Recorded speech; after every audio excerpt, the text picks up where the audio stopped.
Oh là là là là, quel boulot. C'est pas rien l'aéronautique, hein. Dans ce hangar, situé sur l'aérodrome de Montauban, ce pilote de chasse de l'aéronaval, à la retraite, est sur le point de terminer la construction de son racer. À 80 ans, la passion l'anime toujours.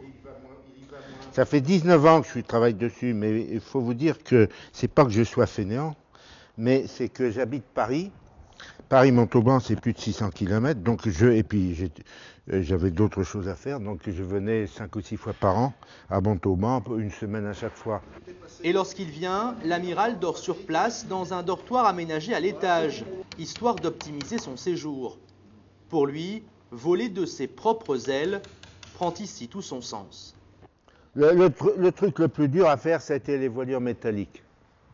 Pourquoi ?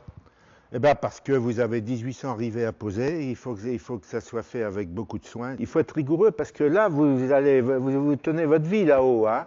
Il n'y a pas d'impasse à faire. Hein. Il y a des moments où on a envie de tout foutre en l'air. Hein.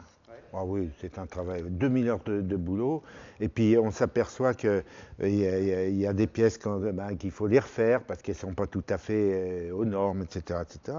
Ce que j'aime dans la construction, c'est les modifications, c'est trouver des choses simplifiées. Voilà, le génie, c'est de faire des choses simples et qui fonctionnent. Voilà ce qui me passionne. Et c'est vrai qu'on trouve chez des amateurs des choses très très compliquées, puis il y a des gens qui ont le génie de faire des choses simples. Alors ce qu'on recherche, c'est la simplicité et que ça fonctionne.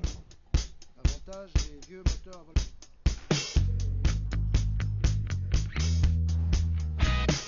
Depuis 1983, le centre Quercy-Rouergue a permis à 350 appareils de voir le jour.